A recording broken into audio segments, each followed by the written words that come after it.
A crise produz, sabe o quê? O fascismo. O fascismo é produto da crise.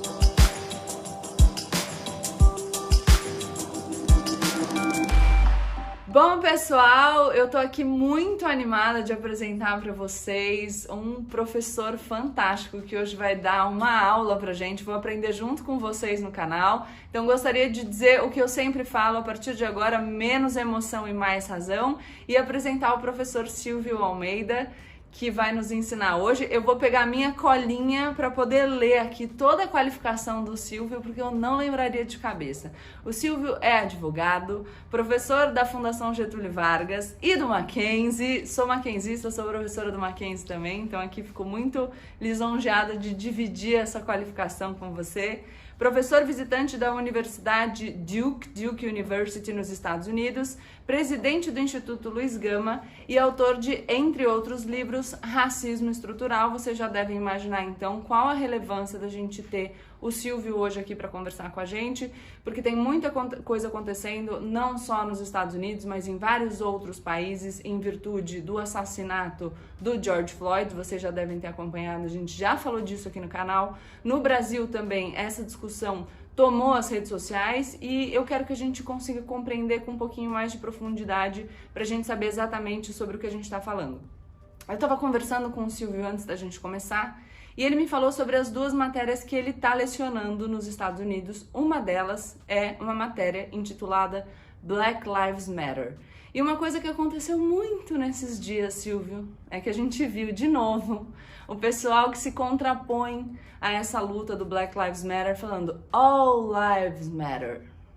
Então eu gostaria que você explicasse um pouquinho pra gente o que é essa pauta, qual a diferença dela nos Estados Unidos e no Brasil e por que não faz nenhum sentido a gente tentar deslegitimar o Black Lives Matter com essa afirmação de que todas as vidas importam e não só que vidas negras importam, para eu trazer para o português. Bom, em primeiro lugar, eu quero agradecer o convite, Gabriela. Para mim é uma honra poder falar a você, conversar consigo e também com todas as pessoas que assistem nesse momento. Falando um pouco a respeito da questão do Black Lives Matter, é importante dizer que o Black Lives Matter é um movimento que está diretamente relacionado, né, na sua origem, né, na sua primeira aparição, aos casos de violência policial ocorridas nos Estados Unidos. O ano da fundação, podemos assim dizer, do Black Lives Matter, que não é uma organização, vamos repetir isso, mas é um movimento, né, é 2013, quando o jovem Trayvon Martin ele é assassinado por um vigia num bairro onde se estranhou a presença de um homem negro, né? Então isso desencadeou uma série de protestos e dentre os vários protestos, né, surgiu, portanto, o movimento Black Lives Matter, um movimento liderado, é importante que se diga, por 3 mulheres negras. E essas 3 mulheres negras, elas conseguiram estabelecer laços com várias partes, não apenas dos Estados Unidos, mas do mundo todo. Então, é importante dizer também que o movimento Black Lives Matter é herdeiro de uma longa tradição do movimento negro nos Estados Unidos, que tem o seu momento mais alto na luta pelos direitos civis, no período em que os Estados Unidos, do pós-guerra, vamos colocar dessa maneira, até o fim da segregação racial, né, nos Estados Unidos, mas que continua também mesmo após 64, 65, quando a segregação acaba oficialmente. Então vejam que há um histórico de violência policial, eu diria até mais, de violência institucional, de violência social, ou seja, porque não são apenas as autoridades estatais, governamentais, mas há uma violência sistêmica, assim como no Brasil e outras partes do mundo, contra a população negra nos Estados Unidos. E veja que o Black Lives Matter difere do movimento pelos direitos civis justamente porque a gente, quando olha para o racismo e fala de racismo, nós temos que olhar também para o contexto histórico em que essas lutas se desenvolvem. O racismo, apesar de ser um fenômeno que está ligado com a formação do mundo contemporâneo, E quando eu falo do mundo contemporâneo, eu digo, o racismo ele é um fenômeno histórico, não é aquela história sempre existiu racismo, sempre vai existir. Isso é história, é conversa de quem quer se conformar com o fato da gente viver numa sociedade racista. As pessoas que não se conformam com isso e que também estudam um pouco de história sabem que o racismo, na forma com que nós conhecemos, tem uma certidão de nascimento, vamos dizer assim. Ele nasce nos estertores, nos limites, né, do mundo moderno. Então a gente só começa a falar de classificação dos seres humanos a partir de raça a partir do Renascimento. Então, a partir do momento em que você descola o homem, né, enquanto universal, da natureza em geral, dando ao homem uma qualidade específica, é necessário, para conhecer o homem e os outros seres da natureza, classificá-los. Então, você começa a falar de raça como categoria dos seres humanos. E aí, posteriormente, no século XVII, você tem a ideia de subjetividade, e depois, né, que singulariza, individualiza, penso, logo existo, portanto, você cria a subjetividade, e no século XVIII, os iluministas, portanto, eles estabelecem as bases filosóficas do que seria a raça. E veja que todos esses fenômenos, do ponto de vista filosófico, eles estão diretamente ligados a uma certa conformação, uma certa organização da vida econômica. Por que eu estou falando tudo isso para você? Porque eu estou dizendo que, para entender a diferença do movimento pelos direitos civis e do Black Lives Matter, nós temos que entender as mudanças na economia americana, na sociedade americana. Pense que o movimento pelos direitos civis, olha a diferença, eles estão pedindo o quê? Direitos civis. Pedir direitos civis, portanto, eles estão pedindo para que as instituições, o Estado, ofereça aos negros aquilo que oferece aos brancos. É uma luta pelo direito, é uma luta por um alargamento da institucionalidade, pelo estado de bem-estar social. Percebe? Você percebe? E qual que é a pauta do Black Lives Matter? Vidas negras importam. Você percebe? Ontem um amigo meu, um colega dos Estados Unidos, com quem eu tive uma conversa muito boa ontem, ele falou o seguinte, que houve um rebaixamento da pauta. Rebaixamento da pauta, não exatamente da pauta da luta, mas houve um rebaixamento das condições de vida. Porque, veja, uma coisa é pedir direitos civis, outra coisa é pedir para que não nos matem. E eles matavam, e eles matavam já lá. Posso tirar uma dúvida aqui pensando, porque a gente fala muito no Brasil, eu percebo toda vez que eu faço um debate, que às vezes as pessoas ainda não conseguem entender a diferença entre igualdade formal e igualdade material. Então que não basta também que se reconheçam direitos em relação a determinadas pessoas, mas que o exercício efetivo desses direitos seja também garantido. Então, para deixar em termos mais simples, não adianta a gente falar, você tem esse direito, porque a pessoa precisa poder exercer esse direito, ela precisa poder viver esse direito. E aí o que você está me dizendo é que, enfim, os direitos civis são uma conquista, mas de alguma maneira a população negra sequer conseguiu exercer os direitos nessa plenitude, e aí de repente a pauta é rebaixada para uma coisa de, olha, tudo bem, eu não consigo exercer essa plenitude de direitos, e eu começo a pedir só para vocês não me matarem. Sim, Gabriela, tem uma coisa pior aí. Sabe o que é pior? É a constatação de que as instituições não estão dando conta nem de oferecer isso para os brancos. Sim. Você percebe, então, o que está por trás? Percebe, então, o que está por trás do que nós estamos observando no mundo hoje? É uma sociedade... Cornel West, estou repetindo isso em todas as entrevistas que eu estou dando. Quero lembrar do grande Cornel West, o grande pensador estadunidense, e que tem dado uma contribuição fundamental, que é um autor que precisa ser lido, né? Pelos negros, mas principalmente pelos brancos, para entender como o mundo funciona. E Cornel West falou numa entrevista, ele falou o seguinte... o que está agora escancarado, o que está agora evidente, é que os Estados Unidos é uma experiência social fracassada. Foi isso que ele quis dizer. Assim, uma coisa muito dura de se dizer. Ele fala uma sociedade que se pauta no racismo, uma desigualdade brutal, né? Mesmo nos seus momentos de maior pujança, os negros sempre estão em último lugar. E que quando, na sua era de ouro da sua economia, tinha segregação racial, quando essa segregação acaba, transforma a segregação em encarceramento em massa. Então, ou seja, é impossível que... e uma sociedade que se relaciona com o mundo exterior de maneira militarizada. Sim, é uma sociedade que gera o ódio, que ensina o ódio. E só tem o ódio a oferecer. E aí, quando você fala, por exemplo, que as instituições não estão conseguindo garantir nem aos brancos a efetiva fruição, o exercício desses direitos... a gente consegue explicar também um pouco do ódio de alguns grupos à própria pauta do Black Lives Matter, como se os negros estivessem querendo ocupar um espaço limitado. Então, se eu deixar você entrar, eu perco pouco do que eu tenho. Isso, exato. Você sabe que um outro grande pensador também dos Estados Unidos, o maior filósofo acho que da história americana, é o W.E.B. Du Bois, o primeiro homem negro a ter doutorado em Harvard University, grande ativista pelo fim da questão racial.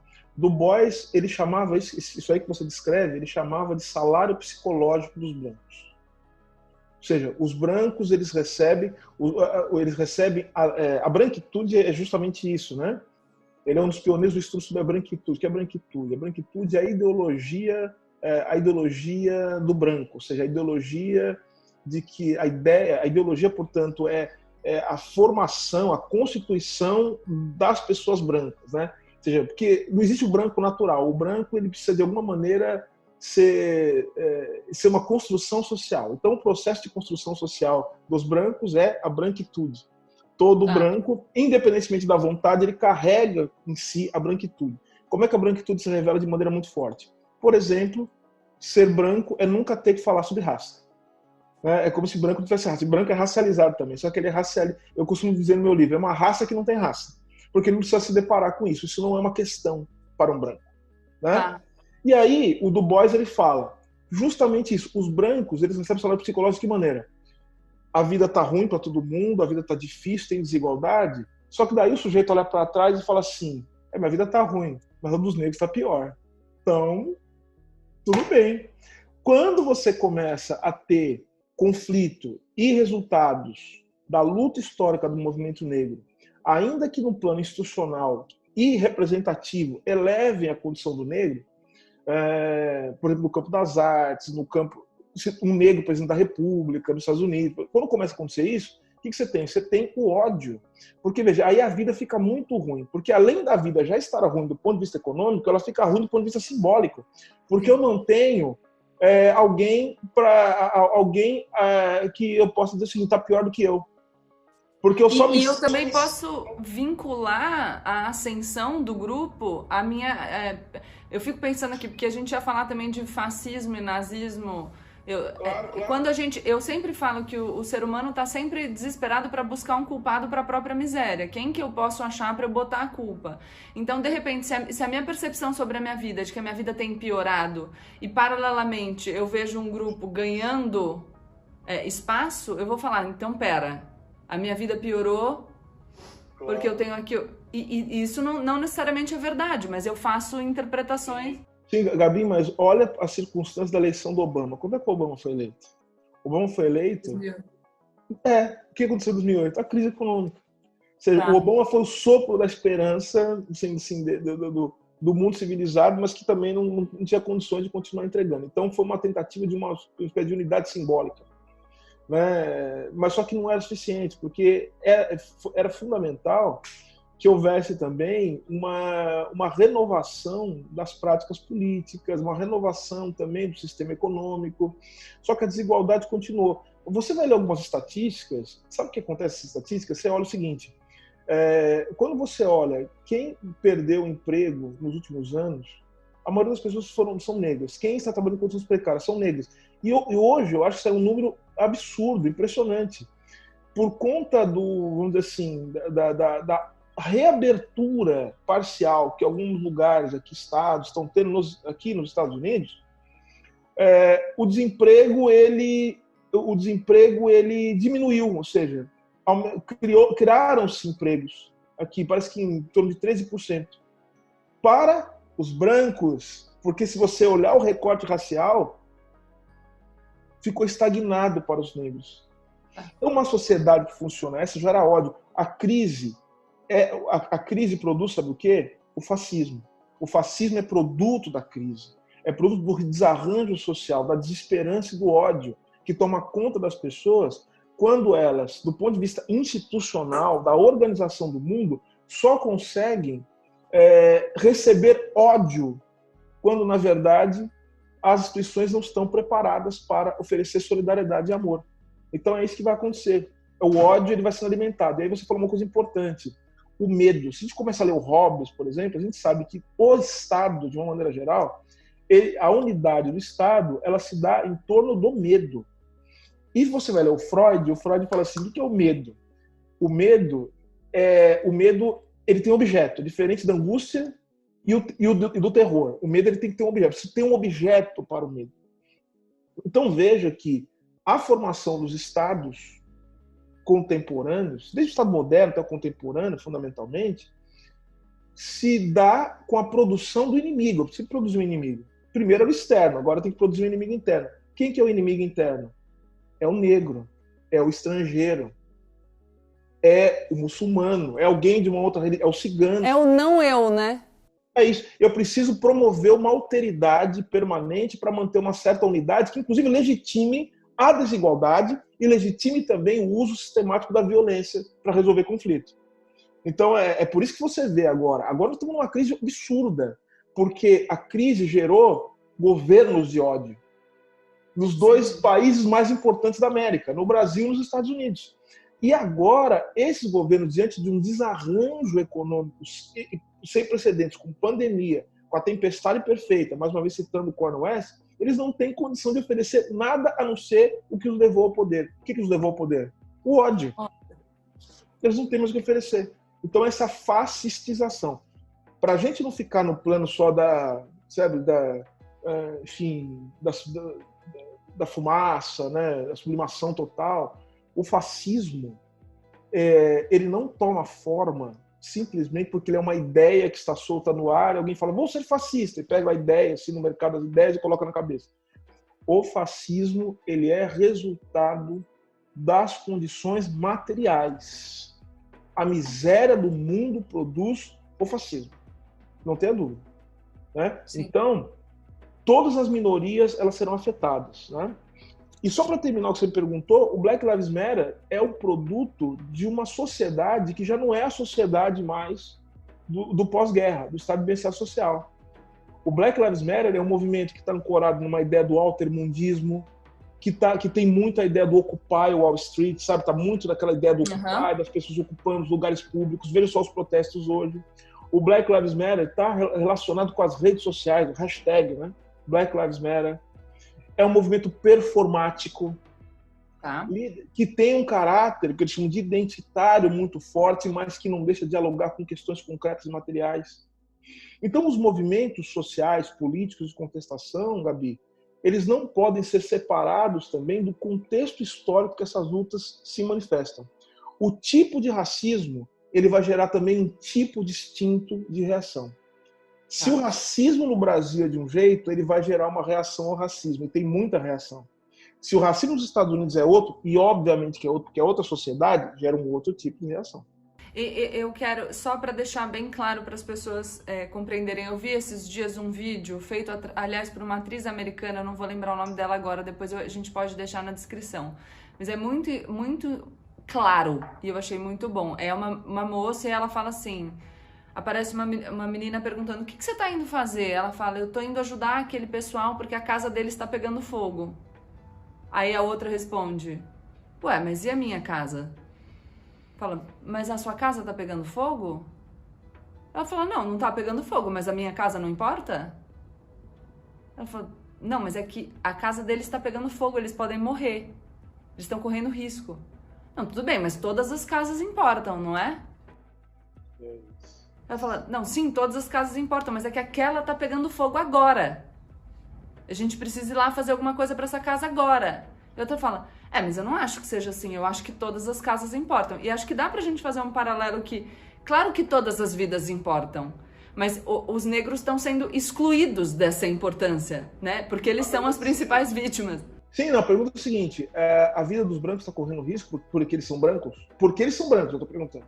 Exato. Aliás, eu quero dizer o seguinte, sabe por quê que o movimento negro, os negros gritam Black Lives Matter? Porque se a vida dos negros não vale nada, dos brancos também, logo também não vai valer. Claro. É isso. Ou seja, se a vida de certas pessoas, por conta da sua situação existencial, não vale, a vida de ninguém nada vale. Então, o que o movimento grita não é Only Black Lives Matter. Não é Exato, obrigada. Vidas negras importam. Vidas negras importam. A gente poderia colocar também Black Lives Matter too. Só que, assim, é óbvio, isso é tão óbvio, Black Lives Matter importa também, a gente está chamando a atenção. Outra coisa, nós não estamos dizendo também, isso é muito, que, aliás, se você diz que todas as vidas importam, justamente a gente não presta atenção nessas casas que estão pegando fogo. Sim. Todas as vidas devem importar. É que no seguinte, a gente precisa bradar e todo mundo tem que entender que a vida dos negros também importa. Porque o que está acontecendo é justamente que as pessoas estão dando importância para a vida dos negros. Eu acho que tem aí uma ideia que você falou no começo, que é muito interessante, que você falou, esse movimento surge como uma reação ao que já existe, ao racismo. Então, eu diria, para ficar também muito óbvio, todas as vidas importam. Só que algumas vidas têm sido colocadas em risco de forma reiterada. E diante desse dado da realidade pragmático, surge uma reação. O Black Lives Matter, ele não é um movimento que surge do nada. Ele surge de um ataque que está acontecendo e que atinge de forma particular um grupo em virtude da cor da pele. É uma reação a algo que existe. Por isso que não faz nenhum sentido dizer que todas as vidas importam, porque o valor equivalente de todas as vidas, ele antecede um racismo que opera no sentido de vitimar a população negra. E aí surge uma resistência falando, oi, pessoal, olha só, as vidas negras importam. Que é o parem de nos matar, porque tem... E aí eu acho que tem algumas coisas que eu te perguntaria, porque eu acompanho as redes sociais e... Por mais, é o que eu sempre digo, a gente precisa tomar cuidado quando a gente estuda muito um assunto para não achar que um argumento que para nós é óbvio que não faz sentido tem essa obviedade para todo mundo, porque as pessoas não estudam a mesma coisa e elas têm vontade de entender. Então, outra coisa que eu vi também é o pessoal falando assim, mas as pessoas reagem assim em relação aos negros porque os negros são os responsáveis pelo maior número de crimes. Eles praticam mais crimes. Pois é, e eu sempre falo para as pessoas pensarem o que elas estão querendo dizer com isso. Você está querendo dizer que pela cor da pele de alguém, essa pessoa tem uma tendência maior a algum tipo de comportamento? Porque se esse é o discurso embutido na sua fala, ele é extremamente racista. Então precisa tomar cuidado para não se esconder atrás desses dados estatísticos que escondem aquela história de como mentir com estatística, né? A gente manipula os dados para que eles digam o que a gente quer que eles digam e assim a gente vai reproduzindo uma fala racista. Então, acho que você podia falar um pouco disso, de como existe essa manipulação dos dados? Claro, não é só manipulação, né? É ocultação de certos dados e mentira sobre a existência de certos dados, né? Porque, por exemplo, se você pega, tem um livro, que é um livro que eu recomendo, que inclusive eu participei da tradução, que é o livro da Michelle Alexander chamado A Nova Segregação, que a tese dela justamente é essa, né? A tese de que, com o fim da segregação racial, a desigualdade racial nos Estados Unidos ela foi reinstitucionalizada por meio do encarceramento em massa. E aí ela vai falando, por exemplo, sobre um problema que é um problema que assusta, né, os Estados Unidos e outros países do mundo, que é a questão das drogas. Ela mostra que existem alguns dados, né, assim, que são muito evidentes, que os negros não são os maiores usuários de drogas. Ela vai mostrando isso, e tem dados, estatísticos que mostram. Só que quando você vai comparar isso com a maneira com que o sistema de justiça trata negros e brancos que cometem a mesma conduta, que praticam a mesma conduta, é gritante. Ou seja, o que produz, né, o criminoso é o próprio sistema de justiça. Porque é ele que classifica. Ele vai classificando de maneira diferente ou de maneira racializada condutas que são as mesmas, certo? E outra coisa, esse mesmo argumento poderia ser utilizado se a gente fosse olhar, por exemplo, para os crimes contra a administração pública, para os crimes contra a ordem econômica, para os crimes financeiros, né? Então, se esse tipo de violência for autorizada por números que supostamente demonstrariam que um grupo social comete mais crimes, então eu diria que as pessoas brancas estão com um problema muito sério, né? Porque se for olhar também certos perfis de prática de certas condutas, você vai ver que não tem negros, né, envolvidos aí. Então, ou seja, a questão da criminalização ela está diretamente ligada a certos condicionantes sócio-históricos e que tem a ver com o processo de discriminação racial que ocorre no sistema de justiça. Vejam como atuam os promotores, vejam como atuam os juízes, porque a gente fala da violência policial na ponta, né? Policial que mata. Agora, Gabi, eu não sei se você viu, isso é muito chocante, você viu a entrevista do General Attorney, né, do procurador-geral de Minnesota? Não. É muito chocante. Tá no politico.com. Sabe o que ele fala nessa entrevista? Ele começa a entrevista falando assim, olha, gente, ele com um semblante assim, ele tá transtornado, você percebe? Olha, gente, eu queria dizer para vocês que eu tô fazendo tudo, estou dando todos os esforços, estou colocando tudo que eu posso aqui, meu conhecimento, minha energia, mas eu quero alertar vocês. Não vai ser fácil condenar esse policial. Ele fala isso. Vai ser muito difícil, porque aí ele fala, é muito difícil condenar um policial aqui nos Estados Unidos. Aí é o seguinte, você fala assim, a primeira reação, né? Esse branco, esse cara, olha, esse cara é um sujeito horrível, esse cara é de extrema direita, é trampista. Ele é um homem negro, muçulmano e de esquerda. Você percebe? Então, sim. O problema é o problema do funcionamento da instituição. Você pode colocar qualquer pessoa sentada ali, a boa vontade não resolve. O sistema de justiça é um sistema que funciona de maneira racializada. Então, esses números, não levando em consideração isso, eles são números manipulativos e eu vou ser muito direto aqui. As pessoas que colocam esses números, né? Tem pessoas que colocam por ignorância, mas as pessoas que colocam esses números de maneira ativa, tendo condições de fazer uma análise desses números e de conversar com pessoas que são especialistas, são racistas. Sim. Eu não tenho a menor dúvida de dizer isso. Nem eu tenho. Elas querem legitimar a violência policial. E outra coisa que a gente tem que... Presta atenção na circunstância. Por que colocar esse número agora? Exato. Para que é? Exato. É para ofender. É para chincalhar. É para fazer pouco do sofrimento dos outros. E Silvio, eu posso falar sobre drogas porque esse por acaso é o meu tema, então entender como as estatísticas sobre quem está preso no Brasil, porque quando a gente fala de criminosos, a gente está falando de quem está preso. Tem muito a ver com política de drogas, porque 39% no nosso sistema carcerário, segundo dados mais recentes, é de pessoas presas por crimes relacionados a drogas. Quando você vai ver as pesquisas para saber quem é o criminoso preso por droga, pessoa portando pouca quantidade de droga, e a distinção entre o porte para uso pessoal e tráfico de drogas no Brasil, que está lá no artigo 28 da Lei 11.343, não tem critérios objetivos. Ela passa por critérios subjetivos, ou seja, o policial que está lá fazendo flagrante, depois o delegado que vai dizer se aquilo é tráfico ou se é uso, depois o promotor que vai fazer a denúncia por tráfico de drogas ou por porte para uso pessoal, são pessoas que estão dentro de uma estrutura racista, muito provavelmente o promotor, porque aqui no Brasil os cargos mais altos do Poder Judiciário são ocupados por pessoas brancas, porque a gente tem que falar de acesso à educação e todas as outras coisas, acho que isso faz parte de uma análise de racismo estrutural. E aí, se a pessoa vai ser classificada como usuário ou como traficante, isso vai depender de se ela é branca ou se ela é negra. Eu falo que, da minha vivência pessoal, eu digo que eu comecei a me interessar pelas questões porque eu era uma menina loira de olho azul, morando num bairro da periferia de São Paulo, eu tinha muitos amigos negros, e quando a gente era parado pela polícia, eles eram revistados, eu era colocada de lado e o policial me perguntava o que eu estava fazendo ali, se eu estava ali pela minha vontade, e eu pensava, gente... Gabi, deixa eu te falar duas coisas que muito interessantes sobre o que você falou. Sabe que no livro da Michelle Alexander, ela traz um dado que para mim é muito chocante, muito chocante. Três coisinhas, né, que são importantes falar. Um dado que ela traz.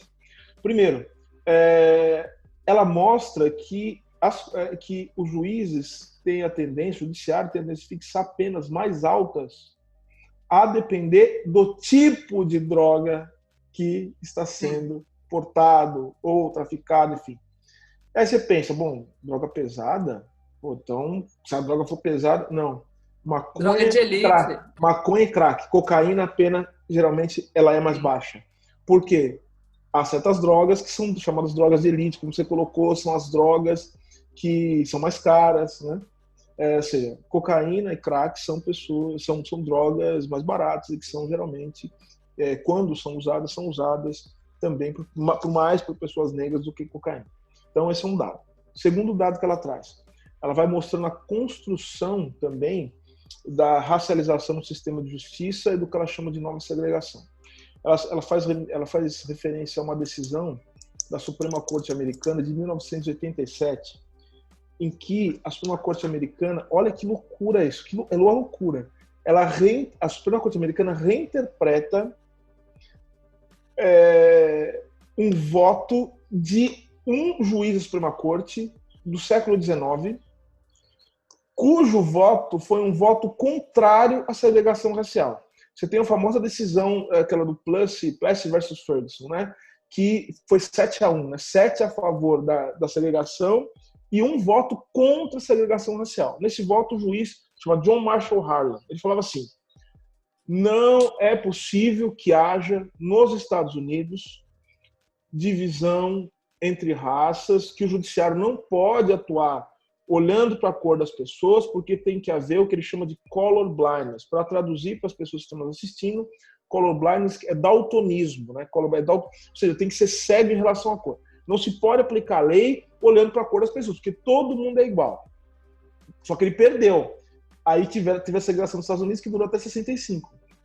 Pois bem, esse juiz de 87, eles resgataram essa decisão. E aí, porque qual que era o caso? O caso era, um sujeito, ele alegava que ele foi tratado de maneira racista pelo sistema de justiça, caso de droga, e ele falou assim, ó, desde o policial até, passando pelo promotor e pelo juiz, eles me trataram de maneira racista. E ele vai falando das circunstâncias, houve um racismo no sistema que acabou resultando na condenação. Isso é inconstitucional. Isso vai contra o que diz a Constituição. Sabe o que os juízes falaram? Olha, vamos lembrar do John Marshall Harlan, o sistema tem que ser colorblindness. E o que ficou fixado na decisão? Olha só que malandragem. O que ficou fixado na decisão? Que não se pode alegar racismo institucional, a não ser que haja a prova cabal de que o promotor agiu com dolo para prejudicar a pessoa porque era negra. Mas, Silvio, essa é a alegação do pessoal que vai falar: ah, o que essas pessoas que estão lutando pela igualdade, falando contra o racismo, o que elas fazem quando elas defendem, por exemplo, uma ação afirmativa, é diferenciar as pessoas a partir da raça. Como se a diferenciação não existisse antes. Então, veja, é de novo a questão da reação. Ninguém está aqui falando que você... Se o tratamento já fosse equivalente, ninguém precisaria falar de ação afirmativa. O ponto é, ele não é. O movimento de reação, ele parte de uma realidade vivenciada. O racismo existe. E aí você precisa de uma reação ativa de contraposição. Não é que você está propondo uma abordagem racista. Porque se o racismo é estrutural, ele se infiltra, independentemente da nossa vontade, nas nossas relações. Sim. Então, a nossa única forma de combater o racismo, ainda que de forma limitada, né, porque a gente está envolvido, né, dentro de estruturas que podem ser modificadas historicamente, é justamente a ação, a proatividade. Ou a gente pode falar de uma reação, mas assim, a gente precisa sempre ter uma postura ativa antirracista. Né? E aí, a terceira coisinha que a gente conta, você falou da branquitude, né? De ser branca. Olha só, eu tenho uma grande amiga, uma grande intelectual chamada Lia Weiner Schuckman. Ela é uma mulher branca também, de ascendência judaica. E ela é uma das maiores estudiosas no Brasil sobre questão racial. Só que olha que interessante. Ela não foi estudar os negros, ela foi estudar os brancos. E ela fez uma pesquisa, entrevistou pessoas brancas, né, de São Paulo, é o doutorado dela, na Universidade de São Paulo, que tem um título muito curioso, chama Entre o Branco, o Branquíssimo e o Encardido. Né? Como é que as pessoas se classificam. Né? Aí ela perguntou para as pessoas brancas, para todas as pessoas, ela fazia essa mesma pergunta, se as pessoas achavam que tinham algum privilégio por ser branco. Só me engano, a totalidade, ou quase a totalidade, respondeu, sabe o quê? Adivinha? Não sei se adivinha. Não, eu tendo a dizer que disse que não tinha privilégio, mas eu não quero acreditar nisso. Não, elas disseram que tem. Elas reconheceram que tem. Por quê? Porque se tratava de uma mulher branca, perguntando. Inclusive, ela teve um caso que uma mulher rica, tal, ela falou assim, o que você está pesquisando? Pesquisando os brancos. A mulher teria dito para ela assim, puxa, finalmente alguém quer falar da gente, né? Assim, é uma loucura. Aí ela conta um caso, assim, um menino em situação de rua, branco. Aí ele falou o seguinte, a hora que a polícia chegava, ele estava com os amigos dele negros, né? A polícia chegava, né, para fazer esculacho, para pegar os meninos, sabe o que ele fazia? Ele colocava a mão no bolso e saía andando, simplesmente para mostrar, para dizer assim, que ele estava só andando e que ele não tinha nada a ver com o grupo. Então ele fazia uma postura, andava assim. E aí a polícia pegava todos os amigos dele e não pegava ele. Você entendeu? Ou seja, ele enquanto branco, era só, vamos dizer assim, se comportar como branco, ser branco, e aí passava batido. E uma coisa, eu quero falar para vocês que a outra disciplina do Silvio é raça e direito na América Latina. Como o direito serve como instrumento de opressão aqui no Brasil, acho que pode ser porque as pessoas vivenciam essa realidade. Recentemente eu gravei um programa lá na CNN e eu falei da diferença da proteção da integridade física e da propriedade. Então, quando a gente vê a lesão corporal leve no Brasil, com uma pena que vai de 3 meses a 1 ano, e o furto, que é sem violência ou grave ameaça, com uma pena de 1 a 4 anos de reclusão. Então, a diferença de proteção da propriedade e da integridade física, eu já acho que é uma coisa muito interessante, mas como que a lei, ao longo dos anos, foi usada para oprimir determinados grupos. E eu acho que aqui no Brasil a gente tem uma questão muito significativa também. Você falou do promotor nos Estados Unidos, então você falou, você está imaginando que ele é branco e no fim das contas ele não é. Quando a gente fala de violência policial aqui no Brasil, e eu fiz recentemente um vídeo falando sobre violência policial e como a violência policial atinge de forma muito mais significativa os jovens pobres e negros, isso são pesquisas. 99% das vítimas são homens, 75,4% das vítimas são negras. Então, não é uma coisa que eu tirei da minha cabeça, é um dado estatístico. Anuário Brasileiro de Segurança Pública. Mas aqui tem uma outra questão que é essa política de segurança pública que está alicerçada na ideia de confronto e que é determinada por quem está dentro dos gabinetes, coloca na situação de confronto o pobre contra o pobre e muitas vezes o negro contra o negro. Porque o policial da ponta da corda não é elite. Porque a gente sabe como a polícia... Às vezes ele é negro também.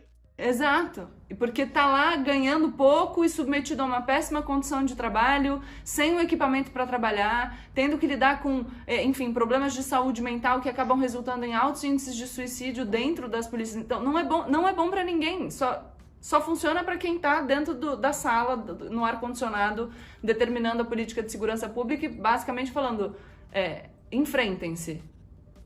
Enquanto a gente assiste o daqui. Não, perfeito. Assim, você coloca bem. Então, isso ainda demonstra ainda mais o caráter estrutural do racismo. Porque, veja, quando a gente fala, não é porque o policial é negro que ele não vai, que ele não pode agir de maneira racista, né, de maneira racista, ou seja, perseguir um outro negro. Por que isso? Porque o racismo é algo que nos atravessa, algo que nos constitui a todos nós. Então vejam que os próprios negros são apresentados diariamente a uma péssima imagem sobre eles mesmos. Então é muito comum, a gente costuma chamar de seu auto-ódio, né? Ou seja, as pessoas tendem, isso acontece também de uma outra chave, de um outro jeito, em relação às mulheres. Né? Ou seja, eu não confio, já ouvi, né? Eu não confio na outra.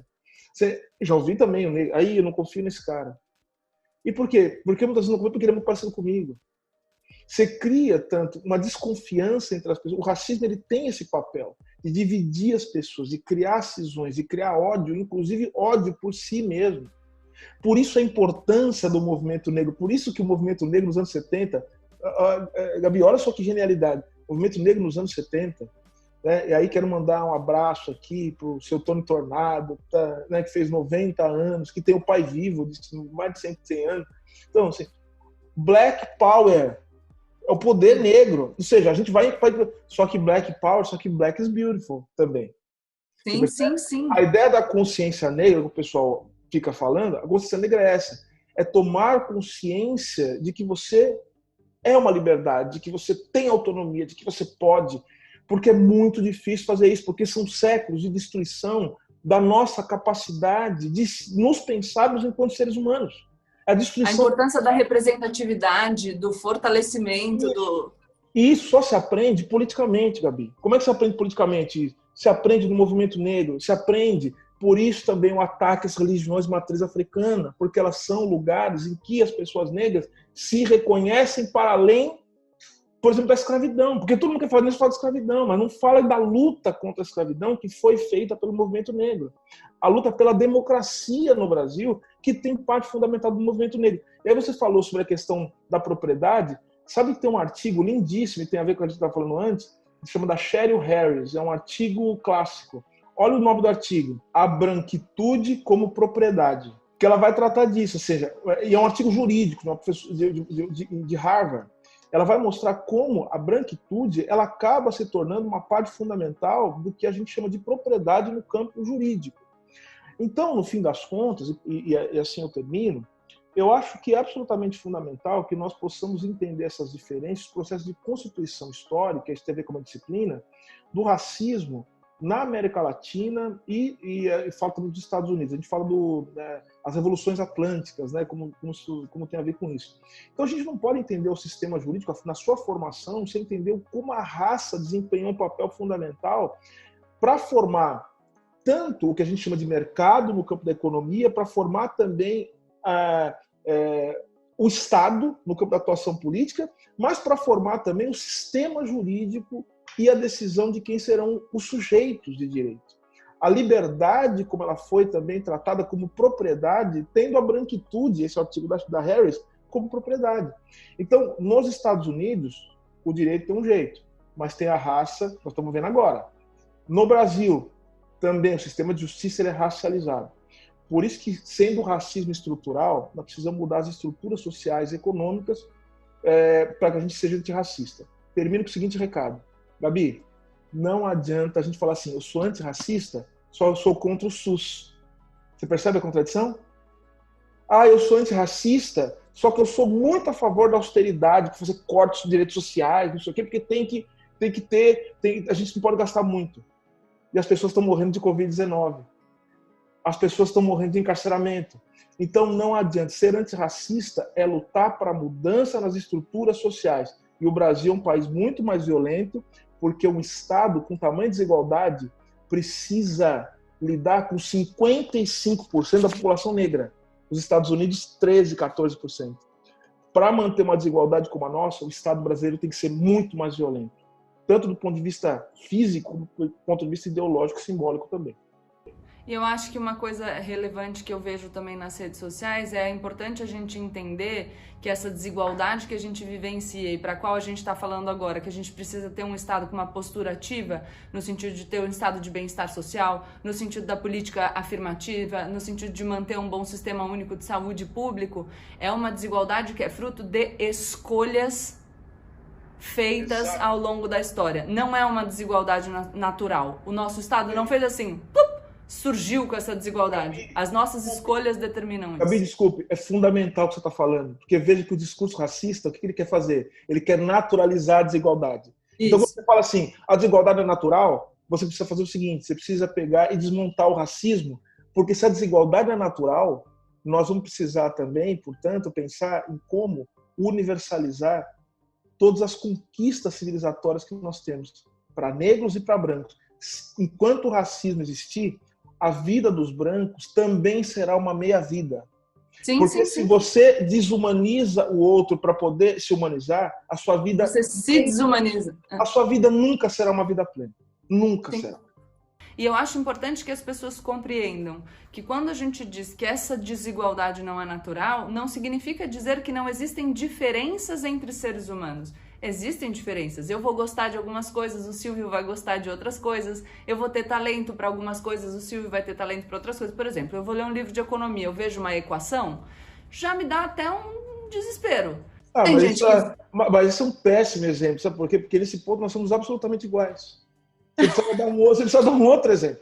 Eu estudo economia, eu estudo história econômica, eu estudo economia. Mas quando aparece o Y em cima do X ali, você sente um pavor? Não, eu tô lendo Keynes, aí parece uma forma, tô lendo Marx, aí tô vendo, parece uma, aí eu praticamente não consigo mais ler um livro, é uma coisa... Exato, eu falo que eu entendo, sabe quando as pessoas dizem que quando você tem uma tendência de confirmar suas próprias crenças, porque quando você entra em contato com algo que infirma as suas crenças, aquilo gera um desconforto físico. Eu percebo isso quando eu vejo a equação, o desconforto físico. Você sabe que eu brinco com as pessoas assim, né? A pessoa fala para mim, Silvio, quanto é 555 dividido por 390? Eu falo assim, sou advogado, o que você quer que eu faça? Assim, a gente pode argumentar pelo resultado, né? Assim, minha questão é, eu não tenho a menor ideia de como é isso. Mas eu acho importante falar disso porque as pessoas, quando a gente fala em igualdade de oportunidades, então para a gente sanar as desigualdades que são fruto de opções históricas de seres humanos na forma em que a gente se estruturou como sociedade, algumas pessoas tentam deslegitimar essa pauta com o argumento de que nós queremos que todas as pessoas sejam absolutamente iguais nas suas habilidades e gostos enfim, e dedicação. E não é isso. O que a gente está falando aqui, porque é aquela questão da meritocracia, sabe?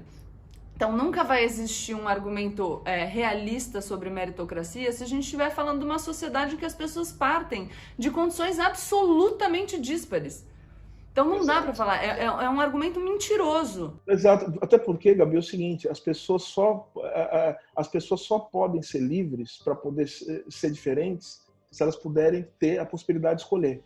Se a escolha das pessoas for entre morrer de Covid-19, morrer de fome ou morrer de tiro da polícia, você não tem a dúvida que as pessoas vão tomar o caminho do guerreiro.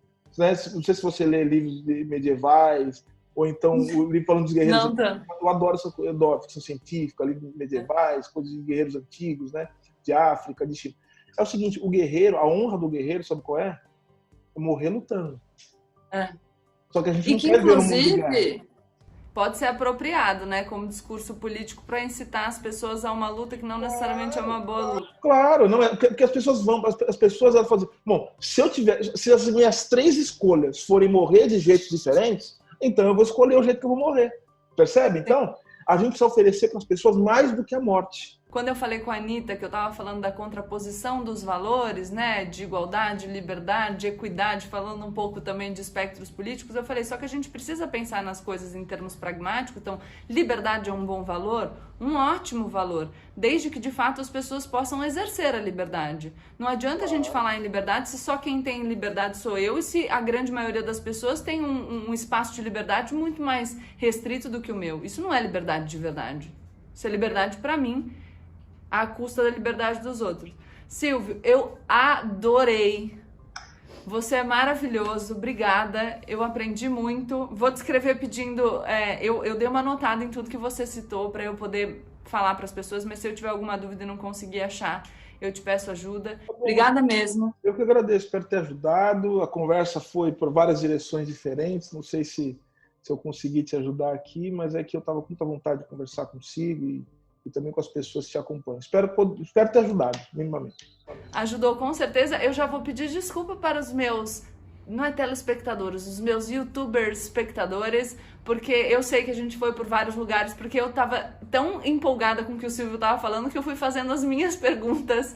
E, enfim, espero que vocês possam aproveitar também. É isso, se vocês gostaram, deixem o like, se inscrevam no canal e compartilhem o vídeo. Se vocês gostarem bastante, eu de repente posso pedir para o Silvio pra gente gravar um outro e tal. Sim, já colocando ele numa saia justa aqui para todo mundo ver. Meu prazer, será my pleasure, será um prazer. Obrigada, Silvio, de verdade, adorei. Querida, um beijo pra você. Tchau.